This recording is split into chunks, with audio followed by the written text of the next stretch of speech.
से हमारे यहाँ से कॉलेज से आप 5-5.5 साल का एमबीबीएस करते हैं, पीजी करते हैं, और देन जब बारी आती है सर्विस देने की तो आप फौरन भग जाते हैं। That's not fair. मुझे जो लगता है पर्सनली इतना ज्यादा, इतना टफ हो गया है। 25 लाख बच्चों ने इस बार एमबीबीएस का नीट का एग्जाम दिया था, और हमारे पास ओवरऑल एमबीबीएस की प्राइवेट गवर्नमेंट सीट्स को भी जोड़ दूं तो मात्र 1 लाख सीट है। फिजिकल जो भी फिजिकल देखो आज की डेट में मेंटली वर्क रह गया, फिजिकली वर्क एक तरीके से खत्म ही हो गया है। तो फिजिकल वर्क जो खत्म हो गया है उसकी वजह से जो प्रॉब्लम्स वो बहुत ज्यादा क्रिएट हो रही है, जिसकी वजह से hello everyone, welcome back to our channel career Dwar. तो आज की जो स्पेशल वीडियो मैं लेकर आया हूं वो उन बच्चों के लिए जिनके नीट में काफी मार्क्स कम रह गए, जिनके मार्क्स 200, 300 या 400 के आसपास बन रहे हैं, जनरल कैटेगरी से बिलोंग करते हैं या वो किसी भी कैटेगरी से बिलोंग कर रहे हैं। तो वो बच्चे जिनके ड्रॉप काफी ज्यादा हो चुके हैं और अब वो पैनिक हो रखे हैं कि आखिर इन एक्चुअल में उन्हें करना क्या है। डॉक्टर बनना चाहते हैं लेकिन उनका वो जो सपना डॉक्टर बनने का है वो अधूरा कहीं रह ना जाए क्योंकि उनके मार्क्स कम आए या फिर कट ऑफ को क्वालिफाई नहीं कर रहे हैं। तो ऐसे बच्चों के लिए, इन्हीं बच्चों के लिए जो बच्चे बेचारे मार्जिन पर हैं या मार्जिन से नीचे आ चुके हैं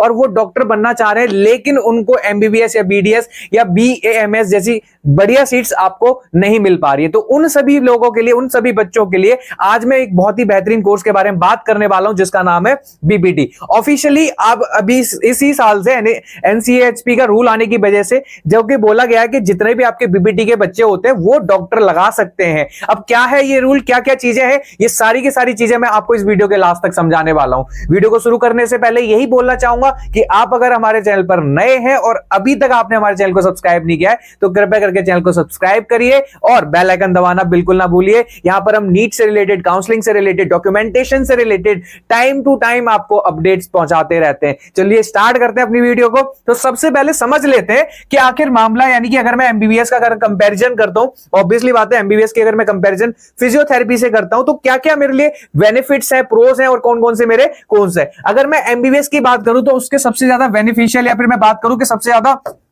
प्रोस क्या क्या है, तो ऑब्वियसली बात अगर मैं एमबीबीएस की बात कर दूं, हाई रिकॉग्नाइजेशन है। दुनिया भर में कहीं पे चले जाइए, रिस्पेक्ट एमबीबीएस डॉक्टर्स की या रिकॉग्नाइजेशन काफी ज्यादा रहती है। इसमें कोई दो संदेह, कोई दो बातें नहीं है। ऑब्वियसली बात है एमबीबीएस वाले जितने भी बच्चे होते हैं जो एमबीबीएस करके आए होता है उनकी रिस्पेक्ट, रिकॉग्नाइजेशन काफी ज्यादा रहती है। वाइड स्कोप, एमबीबीएस जो भी बच्चे करके आए तो या फिर एमबीबीएस जो डॉक्टर्स होते हैं उनके लिए, उनके पास अपॉर्चुनिटीज बहुत ज्यादा होती है, स्कोप काफी ज्यादा होती है। इंडिया की बात करूं या इंडिया के बाहर अब्रॉड की बात करूं, कहीं की भी बात करूं, उनके पास स्कोप भर भर के होते हैं। तीसरा अगर मैं पॉइंट बात करूं तो गवर्नमेंट और प्राइवेट जॉब, वो जो बच्चे होते हैं जो एमबीबीएस करके आते हैं वो आइदर या तो किसी भी प्राइवेट ऑर्गेनाइजेशन यानी कि प्राइवेट हॉस्पिटल के अंदर वर्क कर सकते हैं, इवन गवर्नमेंट के अंदर वर्क कर सकते हैं, जहां मन करता है वो वहां पर जॉब कर सकते हैं। इवन वैकेंसीज भी ठीक ठाक देखने को मिलती है गवर्नमेंट और प्राइवेट दोनों के अंदर ही। कैन ओपन ऑन क्लिनिक, अपना क्लिनिक भी खोल सकते हैं। कुछ ऐसे बच्चे होते हैं जो कहते हैं मुझे जॉब में ज्यादा सिक्योरिटी है, जॉब नहीं करनी होती है, या जो मॉनेटरी बेसिस पे स्ट्रांग होते हैं, ऐसे बच्चे अपना खुद का क्लिनिक भी डाल सकते हैं, अपना हॉस्पिटल भी डाल सकते हैं और उसे प्रॉपर तरीके से चला सकते हैं। और जो कि मैंने बताया जैसे कि लास्ट में अब्रॉड अपॉर्चुनिटीज, जो जितने भी बच्चे होते हैं एमबीबीएस करते हैं उनके पास अब्रॉड के ऑप्शंस काफी ज्यादा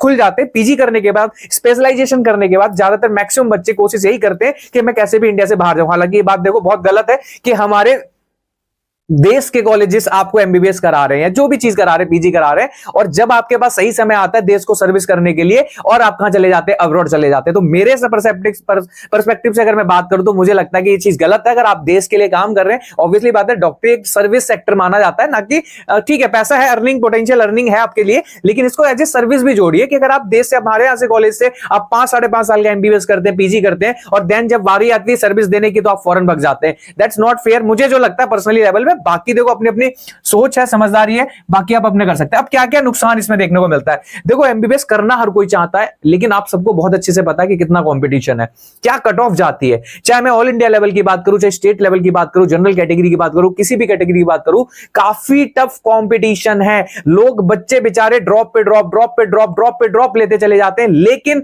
वो एमबीबीएस का कॉलेज को ऑप्ट नहीं कर पाते। प्रॉब्लम क्या आती है, प्रॉब्लम यही आती है कि कंपटीशन इतना ज्यादा, इतना टफ हो गया है। 25 लाख बच्चों ने इस बार एमबीबीएस का नीट का एग्जाम दिया था, और हमारे पास ओवरऑल एमबीबीएस की प्राइवेट गवर्नमेंट सीट्स को भी जोड़ दूं तो मात्र 1 लाख सीट है। अब सोच के देखो कितना टफ कंपटीशन है एमबीबीएस के, मतलब एमबीबीएस में। इसके बाद लॉन्ग ड्यूरेशन, 5.5 साल का, यानी कि ट्रेनिंग अगर मैं उसको जोड़ दूं तो 5.5 साल का कोर्स है। काफी लंबा कोर्स हो जाता है किसी एक बच्चे के लिए कि अगर वो 12th के साथ भी अगर करता है तो भी उसको 5.5 साल का कोर्स करेगा, और एमबीबीएस के बाद उसको पीजी स्पेशलाइजेशन के लिए करनी पड़ जाती है। तो ऐसी कंडीशन में वो कोर्स और भी ज्यादा बढ़ जाता है, यानी कि ड्यूरेशन, एक जो बात कही जाती है डॉक्टर्स के बारे में कि डॉक्टर के जो पैसे होते हैं, मॉनेटरी पैसे होते हैं, वो इन एक्चुअल में डॉक्टर से ज्यादा जो आने वाली जनरेशन होती है, पीढ़ी होती है, वो मजे लेती है। डॉक्टर तो पूरा कहां टाइम उसमें किसमें निकल जाता है, उसका पढ़ाई में निकल जाता है। अगर मैं बात करूं मेंटली और इमोशनली, ऑब्वियसली बात है, इतना हेक्टिक काम होता है। कई बार मैं आपको पर्सनली बोलूं, डॉक्टर्स के लिए 24-24 घंटे वार्ड में ड्यूटी लगी होती है। कभी कभार ऐसा समय आता है कि उनको सोने का टाइम नहीं मिल पाता, यानी कि सिर्फ और सिर्फ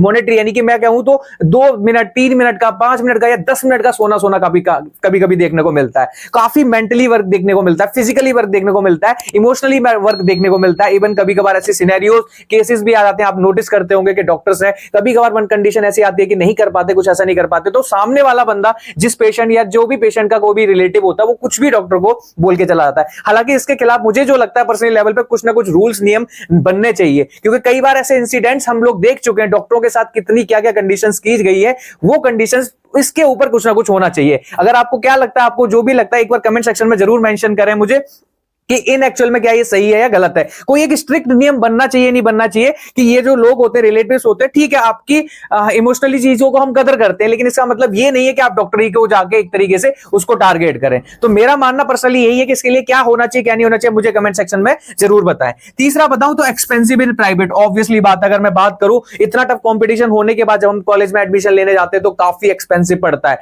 80 लाख से लेके 1 करोड़ रुपए तक का लग जाता है, तब जाके आप कहीं एमबीबीएस कर पाते हैं, और इतना एक कोई किसी एक पर्सनल के लिए पेइंग कैपेसिटी इतनी नहीं होती है। अगर मैं बात करूं बीपीटी के बारे में, तो सारी चीजें देखो कितनी प्यारी सी लग रही है, इवन होती भी है, आप नाम के आगे डॉक्टर लगा सकते हैं। डिमांड इतनी ज्यादा बढ़ती जा रही है, जिस तरीके से फिजिकल चीजें हमारी खराब होती चली जा रही है, फिजिकलाइज जो भी फिजिकल, देखो आज की डेट में मेंटली वर्क रह गया, फिजिकली वर्क एक तरीके से खत्म ही हो गया है। तो फिजिकल वर्क जो खत्म हो गया है, उसकी वजह से जो प्रॉब्लम्स वो बहुत ज्यादा क्रिएट हो रही है, जिसकी वजह से फिजियोथेरेपी की डिमांड इतनी ज्यादा, बैक का लो या फिर मतलब पैर किसी भी चीज का लो, आप बहुत तंगड़े तेजी से इसकी डिमांड जो है बढ़ती चली जा रही है। कंपटीशन काफी कम है, लोग ज्यादातर इसकी तरफ जा ही नहीं रहे, सबको एमबीबीएस करना है, बीएमएस करना है, बीपीटी को थोड़ा ऑप्ट कर ही नहीं रहे। ऐसी कंडीशन में ये बेहतरीन ऑप्शन हो सकता है, क्योंकि यहां पर कंपटीशन काफी कम है। शॉर्ट ड्यूरेशन, 4.5 साल का कोर्स रहता है, मेनली 4.5 साल का आपका कोर्स रहता है, तो ड्यूरेशन भी काफी क्या रहती है, कम रहती है। ये भी अपना खुद का क्या कर सकते हैं, क्लिनिक खोल सकते हैं। गवर्नमेंट प्राइवेट जॉब्स इनकी